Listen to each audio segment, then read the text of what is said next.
What's going on, everybody? Welcome to another edition of the Talking to the Dog Benfica Podcast. My name is Alfredo Fumaças. With me, as always, Cristiano Oliveira. Cristiano Oliveira, como é que é, amigo? Tudo bem contigo? Bro, it's past my bedtime. It's kind of late.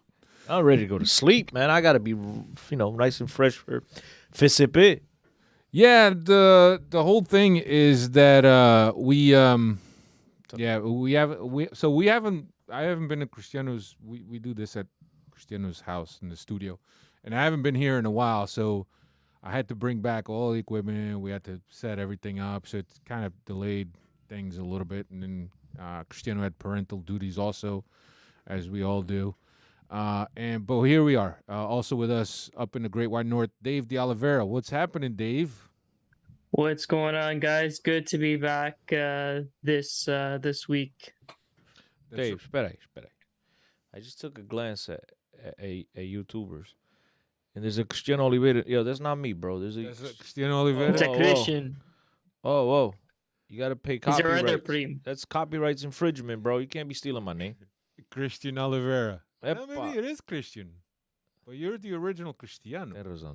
Maybe he's the one that's verified on Twitter. Hey, maybe he's not. Maybe Christian Oliveira is not the guy that will leave the bench before the game ends. Walk down the tunnel to the locker room.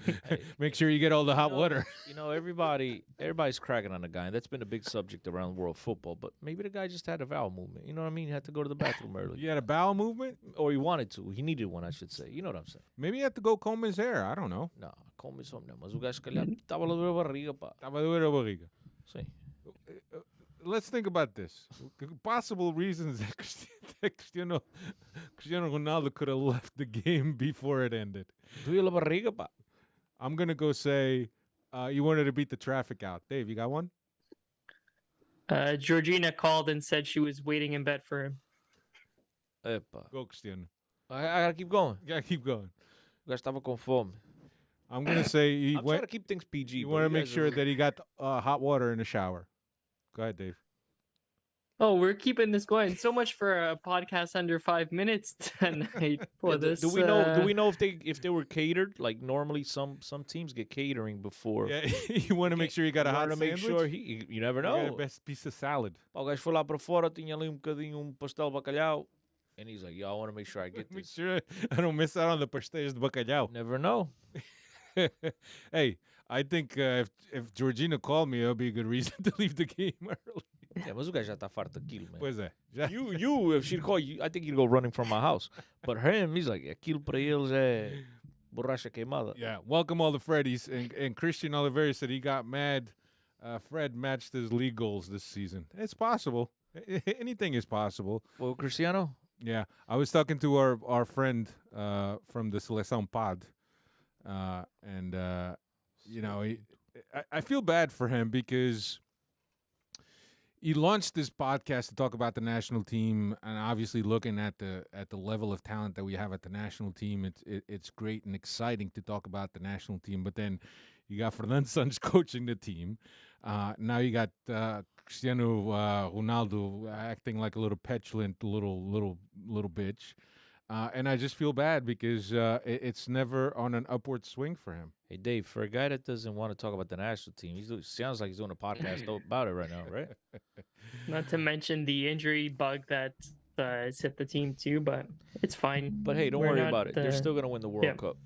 Yeah, They're still gonna win the World Cup. Yeah, Some but way, somehow, Fernando Santos gonna pull a know- rabbit out of his hat. he's gonna win the World Cup, and we're gonna have to put up with Cristiano for the Euro also. But he already announced that whether you win it or not, so you might as well win it. Hey, when the coach and the player is Cristiano Ronaldo, he could do whatever he wants. You know, Well, when he doesn't have Ten Hag on the not at- bench in the national not at team. Man. That's what I was gonna say. Not at Man United. But anyway, Yeah, Benfica. enough banter. I always like to warm up the crowd, with a little banter, little Totally. jokes, just ease people in. Welcome all the Freddies to the chat. Bro, this Cristiano Oliveira Jorge Jesus would win us the World Cup. Yo, this is not me. It's not Cristiano Oliveira. I'm just, yo, But yo, it could be. You got, But it could be. That's why it's scary.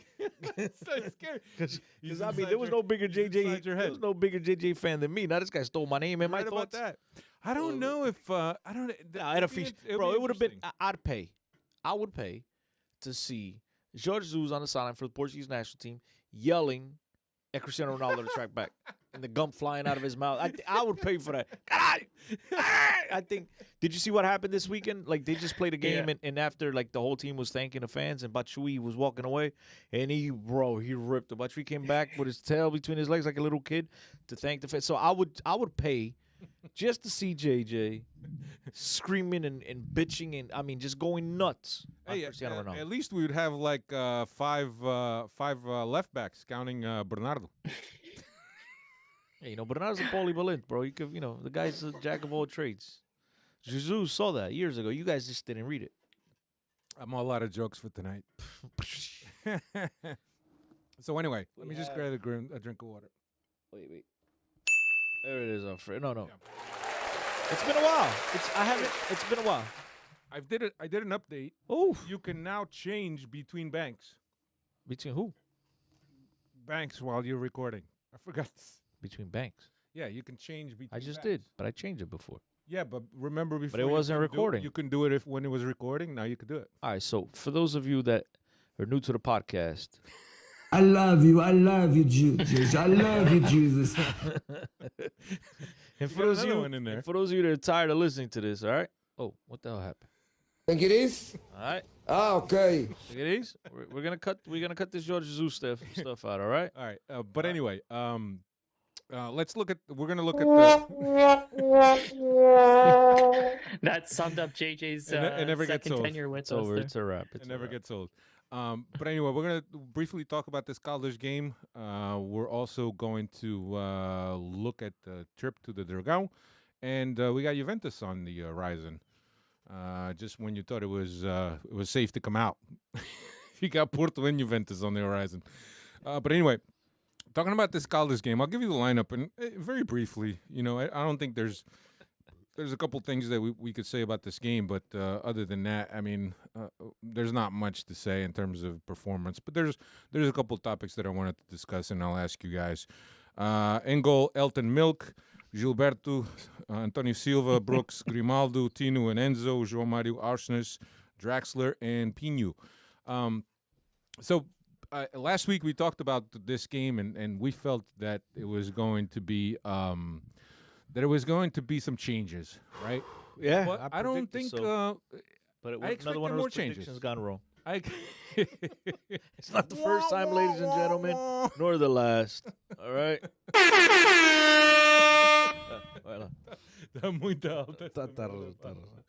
No, but yeah, we expect a lot more changes. But yeah, we didn't really see the changes, and I get it.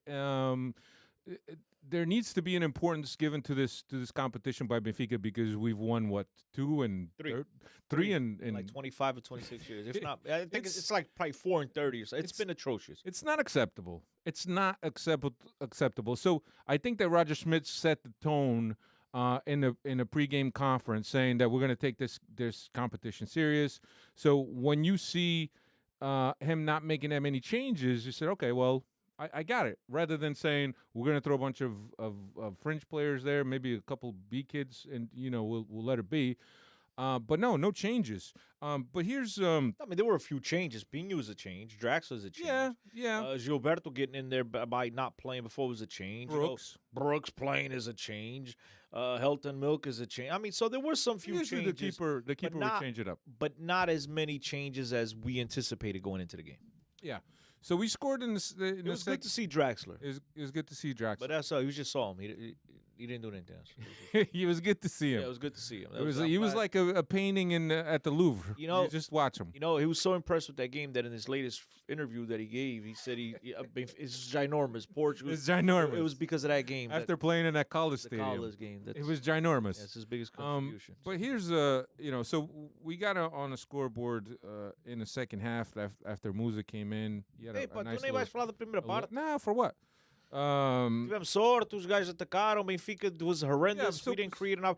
Look, here's what I was telling a friend of mine who's a Sportingista. I was telling him that if he had no idea, if he wasn't Portuguese and he was coming to Portugal for the first time or coming over to my house to watch the game and he had no idea who was who, And I would tell them, look, there's a historic team on the field there, a lot of history, and biggest club in Portugal. And there's another team that's in like the lower tiers of Portuguese football, hasn't been in the limelight first division for a very long time now. And I'm telling you, my friends would have guessed Caldas was the big team because Benfica was atrocious in that first half. Caldas hit the post, right? I believe they hit the post. If I'm not, I mean, these games are so long ago. Guys, guess. They created the better opportunities. As I mentioned, it was great to see Drax. I was very excited, but at the same time, it was like, okay, my man showed up. It was kind of like, I showed up and went into the locker room. Let me watch the uniform, whatever. It was not a good performance by some of these big name guys on the Benfica roster. I was anticipating some more changes, to be brutally honest with you guys, but nonetheless, it didn't happen, and it's unacceptable that these guys go out there and play the way that they did against, and no disrespect to Caldas, right? The players performed, they showed up, and they did their best. But these are games that Benfica should be winning with relative ease. You and I talk about it often here on the podcast, how we grew up watching Benfica win 5, 6, 7, 8, 0 in this competition at this stage of the competition. Our rivals that we get to play on Friday did exactly that against Anadia. Our rivals, couple kilometers away, unfortunately for them, they got bit in the butt. But again, that's nothing new. We know what they're capable of, But Benfica it's disappointing to see that first half from this team who has been playing very well. This team who plays at home against Lionel Messi, Mbappe, Neymar, world superstars, and is able to pretty much in that first half, Benfica, I thought, control the game, definitely created the better opportunities against the likes of PSG. Then goes into PSG, holds their own, and then you go into Caldas, and this is the performance that you put forth. It's unacceptable. Well, I'll ask. Let me ask you a question, Dave. Do you think that we overestimated or underestimated? Underestimated is more the right word. Underestimated Caldas? It seems like historical or recent history shows that we're playing down to our opponents in this tournament here. My big concern, I know you guys discussed squad rotation and the lack of squad rotation. Is that a concern that maybe we don't have the quality of depth that we have that's on our bench, that we are resorting to fielding our starting midfield like João Mario, Enzo, Arsenis in these games where really these should be games where you're resting those players. I think that's what's concerning to me, is that we still have a big gaping hole in terms of depth with our squad, that we're having to rely on most of our starters for a team against the third division. The players that were sprinkled in to get some minutes, it's hard to kind of fault them when they really don't have much run. Guys like Draxler and Pino come to mind there. But what concerns me is that we are having to resort to using a lot of our starters against a third division club. And then on top of that, we see that performance in the first half, which was completely subpar. That's nothing that we're used to seeing this season, especially under Roger Schmidt. But my big concern is that the lack of depth there, that we had to resort to using a lot of our starters in a match like this. Yeah, look, I don't know if it's so much our depth, but I do understand what you're saying. I tend to agree a little bit with Cristiano, because if our B team had played Caldas, they probably would have won. But No, I don't know if the B team would have won. But it's the way. I mean, when you look at the way that the second division, Caldas is third. Yeah, but the way that you saw the first team guys perform, it's kind of hard to say, oh, I think they would have. I think the one thing we can say for sure is, if you would have played the B team, you'd have gotten a better reaction, a better effort out of those guys. Agreed. That I think we can say. Would they have beaten them? I don't know, man. Look, maybe that Saturday, right? I think they played Saturday. Maybe that Saturday was Caldas. It was just Caldas' day that day. Yeah, they played well. I mean, credit to them. They played well. I think that there's obviously there's a certain motivation factor that comes into play. Also, if I'm the coach of Caldas, I'm telling my players in the locker room, this is a chance of a lifetime that you have to show your value against the Benfica team that is yet to lose a game in all competitions. So go out there and play the game of your life. Leave your soul on that field. And I think it's very easy. I mean, all those guys were inspired. They were going to be on TV. I don't know how often they get to be on TV. They were going to be on TV. Their match kind of matched their strengths against a Benfica team who's been very good this year. And I think it was just that extra motivation. It's like those stories you hear all the time of people that, you know, a guy that lifted a car because the adrenaline was so high to save a child, whatever. That's that type of thing. I think there's an extra motivation. There's an actual mental thing. And when things start going well and you increase in confidence throughout the game as the game goes on, then you just feel that everything that you're doing is coming out right, and there's a self-belief and confidence that takes over in addition to that motivation that you had. Because if you go motivated and papas três no bush, that's it. That shit goes down the drain. But if you are motivated and things start going your way, and now you got 45 minutes of football and you've held Benfica, right? Yeah, because you're 100% correct. You're they like, could have been all motivated. I mean, they could have been Rocky Balboa motivated out there yeah, one day. yeah. But if Benfica came in and handled their business, Yeah, I mean, 100%. all of a sudden, 100%. the air's out of the balloon. The balloon, everything's deflated, and Yeah, look, we but- tried, but it's just because that's what everyone was expecting to happen. Benfica did not put the effort forth, though. That's the problem. Yeah, but let me ask you this: coming from a huge PSG performance, right? You go from Paris to Caldas, right? And it's a huge drop off in terms of mental focus and motivation levels. Because yeah, I mean, motivated to play PSG is different motivation No, to play 100%. Caldas, right? Well, that's what I was gonna say to you when you mentioned that this team should have gone out there, motivate look, The same thing for I'm Benfica. not trying. No, I know you're talking about Benfica though. I'm not trying to make excuses for the team because I do think that they should have played better, 100%.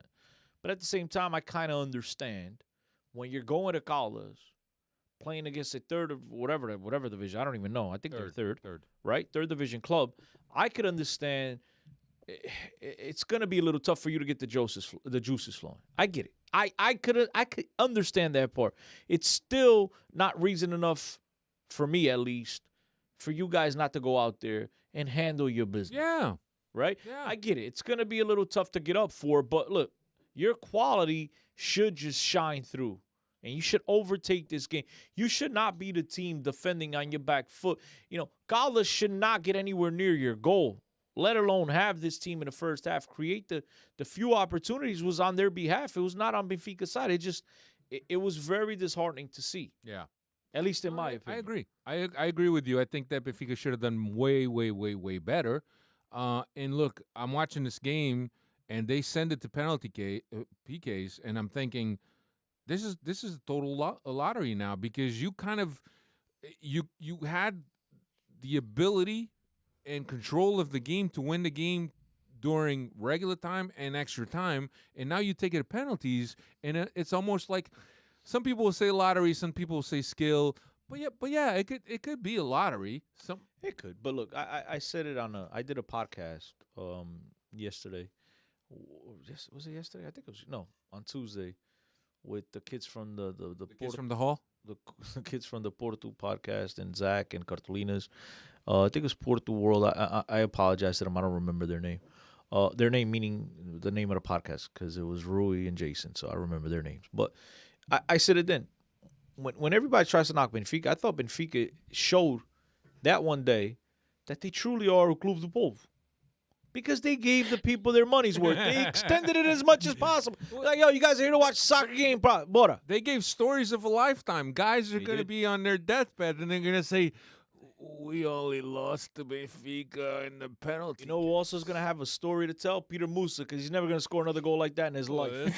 I liked that. It was nice. I don't even think he knew what the hell he was doing.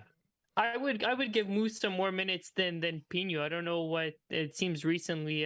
Schmidt's been giving some Pinu run off the bench there, but I would rather much see Musa get some run here. Yeah. We're getting Who? Ramos. Musa. Musa. What'd you say, Dave? Say that again. Musa over Pino. Give Musa more run over Dave, Pinu.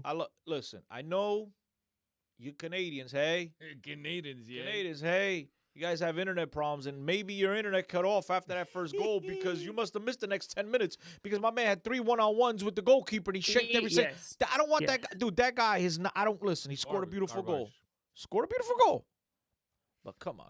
I'm starting to wonder if that was sabiduría or was sorteña. You know, we were happy when we got rid of Seferovic. Come on, we don't. I mean, this guy. Exactly, my boy.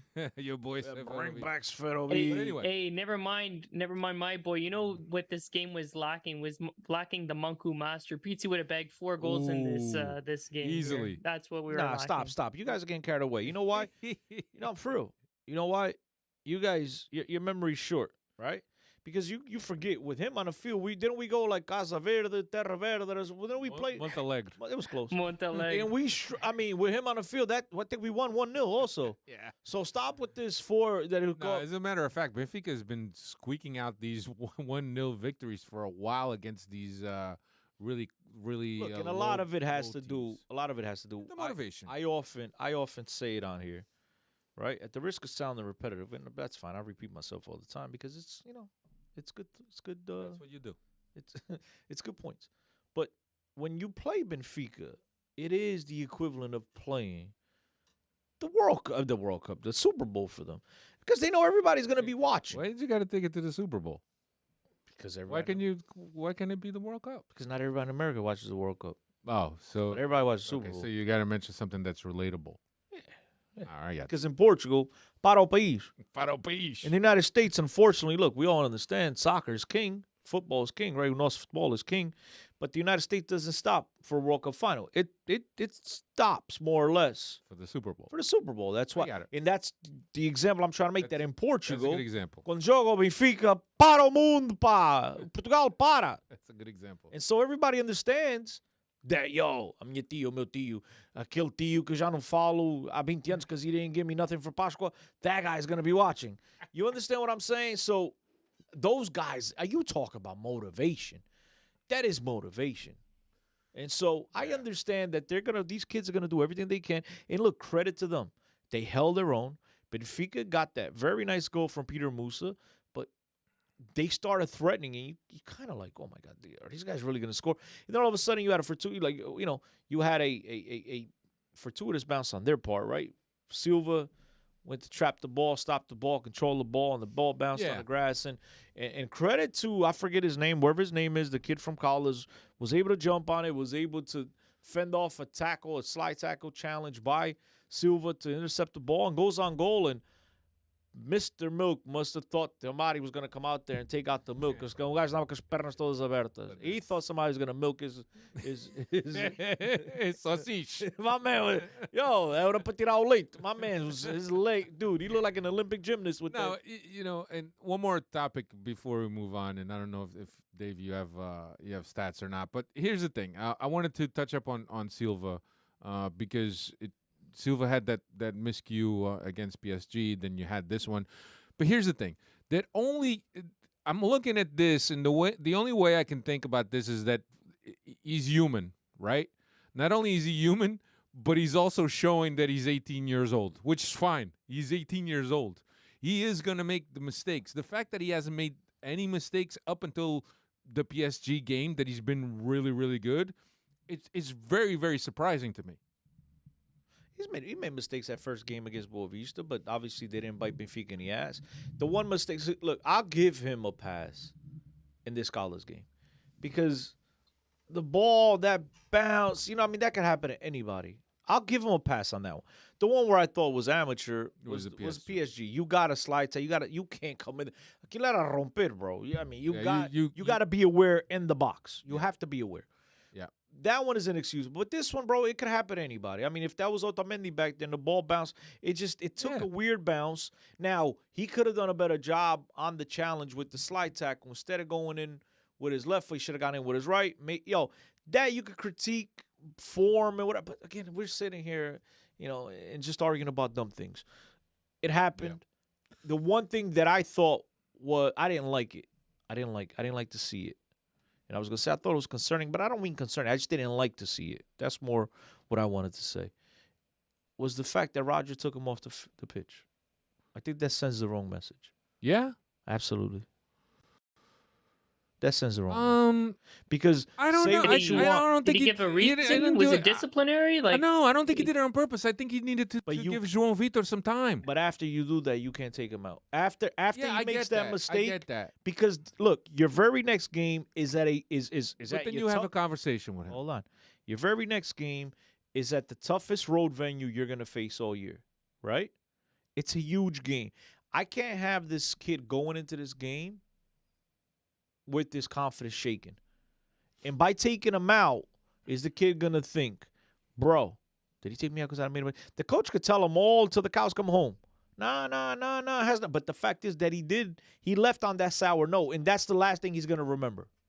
Either that or the dude is the most mature dude in the room and he just erases and gets over it. But it's a conversation that you have with the young player also by the coach, and you tell him, look, it was nothing personal or nothing that because of what you've done. I just needed to give time to João Vitor because he needs to get some time. I get it. But again, if he's mature, that's the way he's going to take it. But if he's a young kid, like we all know he is, and maybe there's some fragility there, bro. Yeah, I wouldn't risk it. That's all I'm saying. You have stats so we can move? Yep. Fourth time in Benfica's history that they advance in the toss-up by way of penalties. Chris's boy Musa scored in consecutive matches that he's made an appearance in Rio Ave and Caldas. And you just alluded to João Vitor made his Benfica debut. First minutes of action since his injury in July. Yeah. Who's that? Forgot the guy was even on the team when we were subbing him on. I was like, who the hell is this guy? João Vitor, right? Was it in July that he got hurt, or was it early August already? I thought it was like August. July. He got hurt. We were on the podcast. The weekend before he came to Portugal. No, I know. He got hurt against Boca Juniors, but I thought that was already in August. No, I think maybe I'm July. wrong. I thought it was July because it was before the season started, right? If I'm not mistaken. The official season. Yeah, we were in qualifications, I believe. The Tugão. I know, but dude, we're sitting here, arguing about spoiled milk, but I thought it was like August 1st. I'm not saying August 20th. I'm talking. So is it like July 28th, August 1st, like right in that area? I didn't think it was like Yeah. July 20th or anything like that. Yep. July 6th. July 6th. It's beginning of July. Yeah. So July 6th. Yeah. It's good. Nice. So when did we get Enzo? July 1st. When did we get Enzo? He came and he played right away. There was a lot of talk about them even coming back on the same plane. Because remember, they lost the Velas the next night, if I'm not mistaken. Obviously, I've been mistaken here because I thought this guy came in August. And I tell July 6th. That's yeah. Enzo started playing right away, like our official games. So our first official game was in the 26th or whatever. But anyway, while Dave looks that up, let's move on to the next topic because we want to kind of keep it this short because it's already late. But anyway, next up, the game that we all look forward to every season, the trip to the Dragão to play Porto. The game is this Friday, 8:15 local. Benfica hasn't beaten. I don't know if these are stats or not, Dave, but I wrote them down anyway. Benfica hasn't beaten Porto since March of 2019. 9 games since then, 7 losses, 2 ties. Hey, that's good. Could have been all losses. I don't know, Dave. You have any more stats? Other than it was at one point all losses there. Yeah, you got that there. Historically, in 250 previous meetings, 88 wins, 62 draws, 100 defeats. Record playing in Porto, 17 wins, 30 draws, 69 defeats. And like you said, our most recent meetings against Porto have not gone our way. Just that 2-1 result back in March 2019, the Rafa and João Felix. But there was also goals, Lima. Lima went out there and scored 2 goals. Yeah. That's in the last decade. Decade. We got to bring back the timeline even more to get some positivity. Yeah, but nothing. Every time we play at the Dragão, they always manage to dig up Cesar Brito. That's 92, I believe. 91, 92, if I'm not mistaken. He Because, scored 2 goals. yeah. So Cesar Abrid scored 2 goals. That was a victory, obviously. Nuno Gomes scored 2 goals. That was a victory. Lima scored 2 goals. That was a victory. And then Felix and Rafa. Yeah. João Felix scored a game-winning goal. I think those are more the memorable. Yeah, I mean, but Alfredo, I'm not sure there's many more. You're right. There might not be. Dave, whenever you get a chance, and I know right now you're doing a podcast, but you could also DM me this because I like to know this, right? If you have them in front of you, great. If not, but like I would like to know Benfica at the Ladrão the last 20 years. If we don't have to do it now, but when you get a chance. Yeah, it's probably all those games that we remember. Well, Minus the Cesar Cesar So Abrid game. how many? I've got it open here. Oh, How yeah, many all right, victories let's do you go. think? I'm gonna go for 3.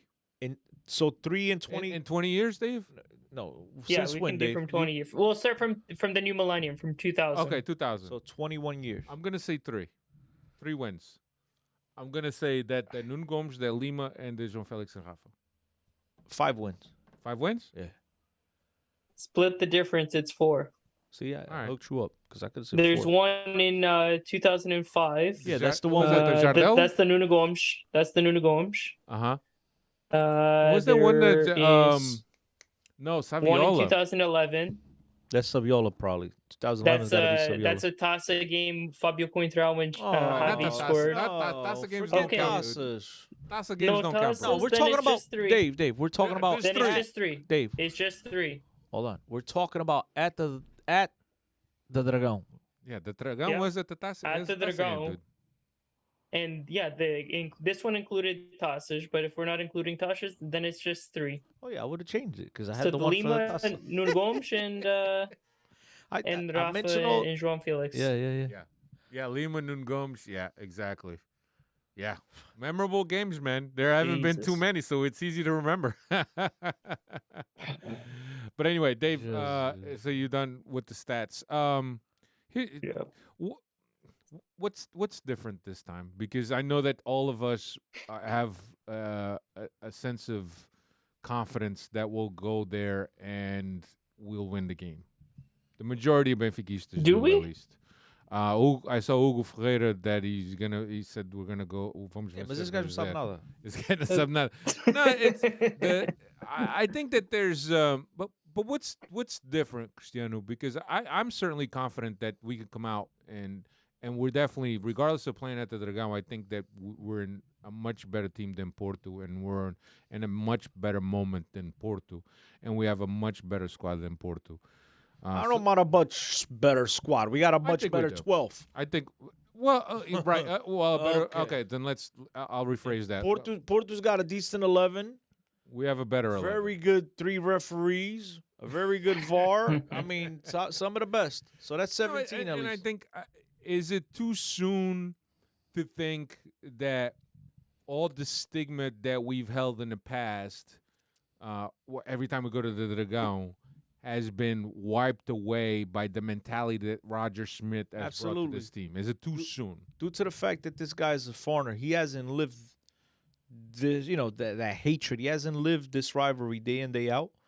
I think Roger Schmidt has proven so far here, since he's arrived at Benfica, that the most important game is the next game. And he just worries about that one game, and he comes in. And we sat here, and we gushed about how he played Paris Saint-Germain eye to eye.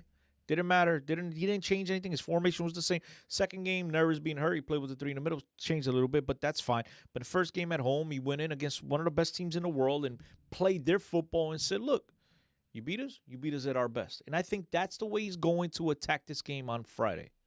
I expect Benfica to go in there, play their football, and Porto's going to have to match it. Now, the one thing I question, and I've always questioned this, is the cagaço.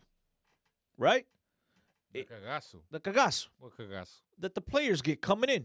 You know what I'm saying? When they see people hanging off the bridge, mannequins, like that cagaço. Intimidation. That's the one thing that we can't measure, right? Because a lot of times we felt that our Benfica squads over the recent times has not gone into Estádio do Dragão and matched intensity and matched these guys eye to eye and effort and going in elbows. No, it's just always been. I criticized Darwin Núñez when he's going in for a challenge, a 50-50 challenge with Pep, and he falls, and Pep falls, and he gets up, and he's picking Pep up. Man, forget all that. This game não é jogo para os amigos.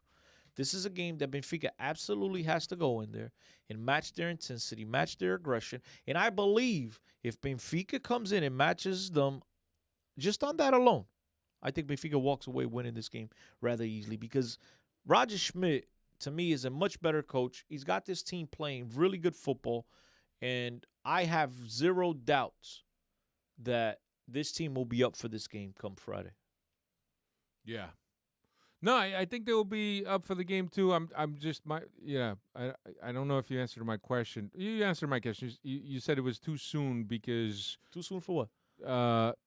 For the mentality to have changed from the past. No, it's not too soon. I think Roger Schmidt has changed the room. He's changed the room. He's but changed you, the room but you already. Still think that because he's a foreigner, he's still not adept yet to No, the I think rivalry. due to the fact and that he's a hatred. foreigner, he's immune to it. He's unaware that there is even that rivalry, that negativity is there. He's looking at the room and saying, "Look, guys, whatever happened is in the past. We can't change the past. Yeah. What we can change is right now in the future, and we can start our new run here, our new streak. And we've proven against, and again, I think they're going to go back and forth today. We've gone to Turin, and we've beaten bad boy Juventus. Probably the only team in the world that's the biggest cheaters in the team we're facing now. All right, or right there, side at by least they've side. been caught. And we've beaten them. No, these will be caught too, but then there's the scooters, whatever. We've gone to Paris, and we've played well. All right? We've faced the best teams in the world, and we've been able to match these guys and play them eye to eye. We can absolutely do that again today. We just stick to what we know, stick to what we've been doing, play our football, and everything else will fall into place. Just make sure when you're going out on that pitch that you got your shorts nice and tight around the waist, you got your socks pulled up, you got your shin guards on, because this is a game for the big boys. It's not a game to come in here and be intimidated and be scared. And if you handle your business in terms of intensity, match these SOBs with this. And I think Luizão is going to be doing this, and Rui Costa is going. They're going to be amping these guys up, and just stick to what we've been doing, and everything will be all right. Yeah, I'm with you. That's nice that you guys have this nice positivity going into this, but I'm still heavily scarred from the last nine you're matches here. Dave, move on. I think Dave. this is Move going on, to be Dave. this is going to be the test. This is going to be the test. It's been good so far with Roger Schmidt, and But we're really here's the thing. we're Dave. indebted to him. But this is going to be his test. This is where I get it, he's going to show himself whether or not he's changed the mentality in the room But here. here's where I'm at with this team, right? Because in the past, we go into a game like this, we lose the game, Porto equals us in points, and all of a sudden there's a little bit of a downward spiral that will happen. For me, in looking at this team now, I think that even if we lose this game, there's a very good chance that we'll overcome losing the game and we'll win the league. We'll lose this game. You guys are talking nonsense. Yeah, all right. Look, here's my concern. Yeah, give me a prediction. Fura Reds on Twitter, he said, in the last 45 Clásicos at Porto, Benfica has finished more than half, 24 of those games, with at least one player less due to a red card. What about Porto? Porto in the same 45 games has finished 2 times, -1.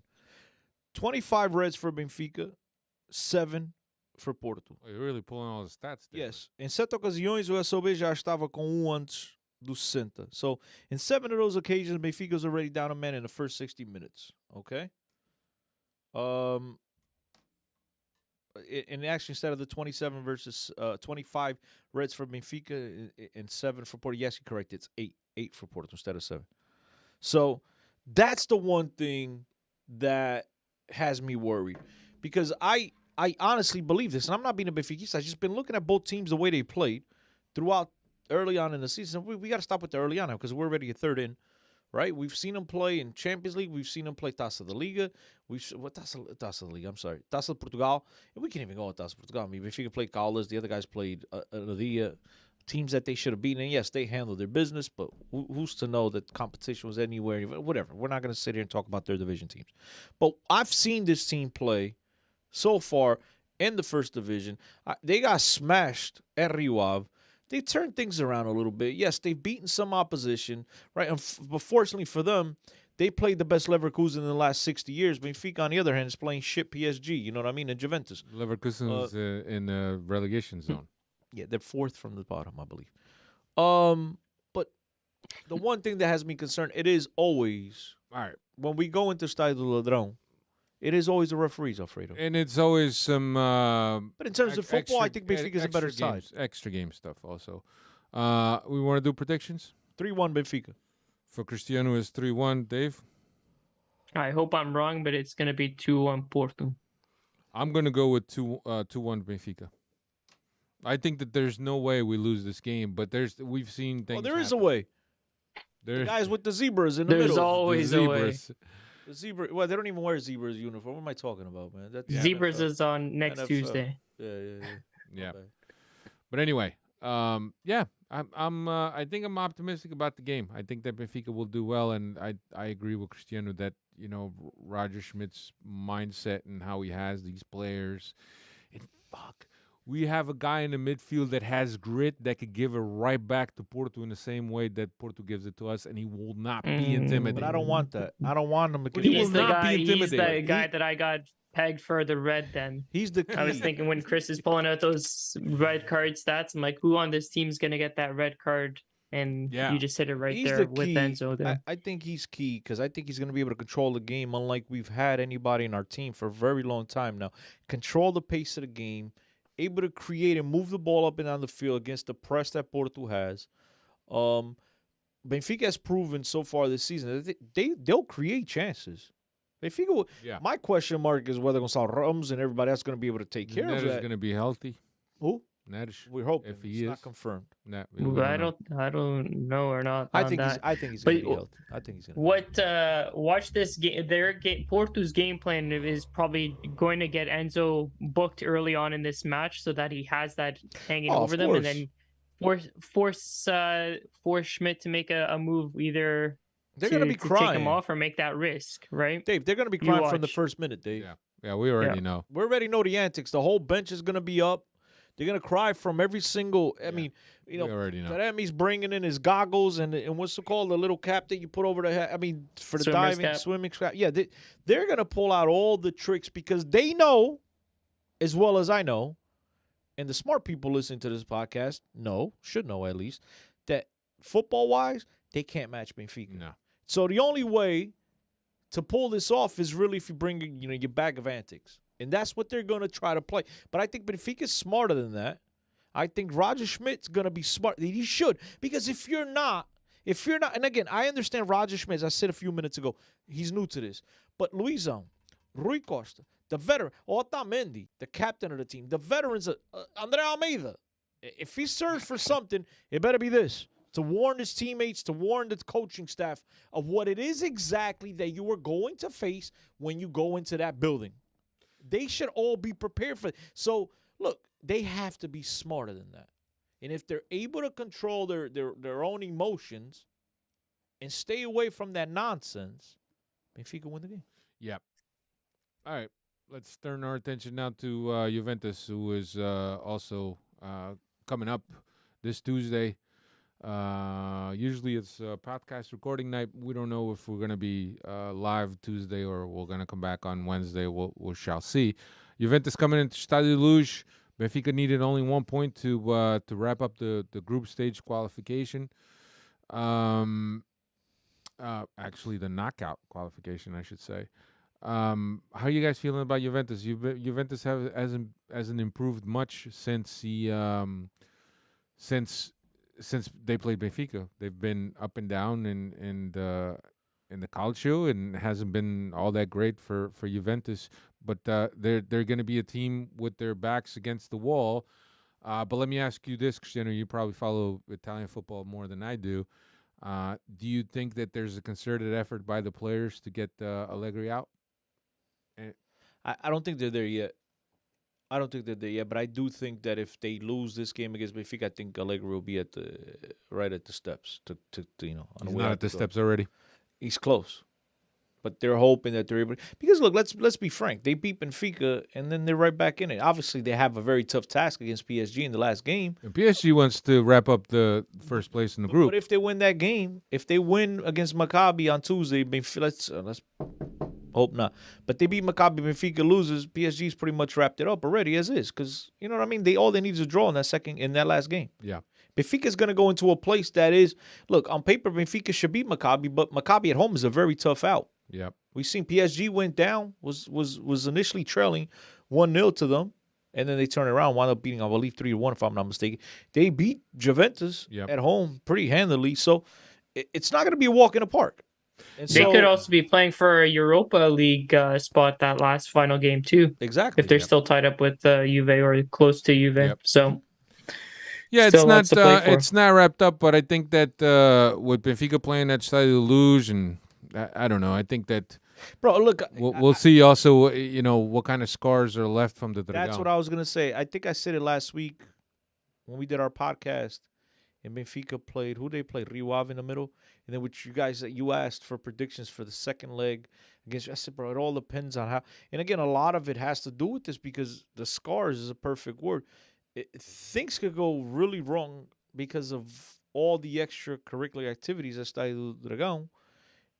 We'll see how this team is feeling. Yeah. But I think it's a little... Look, we expect if Benfica come out of here with a victory on Friday, their confidence will be... I don't want to call it an all-time high, but it will be very high. And we expect Benfica to go home against Juventus, who's been struggling. Benfica's been playing really well. I think Benfica will handle their business. They should at least. It's that game on Friday is crucial. Yeah. To a whole lot of things, not just Champions League, but for the rest of the Campeonato, at least in the very near future. I think it was you, one of you guys mentioned a few minutes ago that, well, I think it was you, Alfredo. Even if they lose, I still have confidence that they could turn it around. I mean, yes and no. We got confidence in the previous years too. Benfica was starting off the season, winning game after game, and all of a sudden the wheels fell off. Yeah. We had confidence in those teams, too, because of the way they were playing. I just think it's Roger Schmidt that has brought a different mentality to this team. So, we'll see. But, yeah, that's all we got. Let's wrap this up, unless you guys have anything else to say. We kind of want to keep it under an hour. Yep. Late. Love you guys. People need to get to bed. So, next week we'll recap the Dragão game and we'll also the Juventus game. Thank you guys for tuning in to YouTubers, checking us out. Yep. Share, retweet, comment. Only nice comments about me, please. Yeah. So thanks everybody. Take care, everyone. Guys. Later.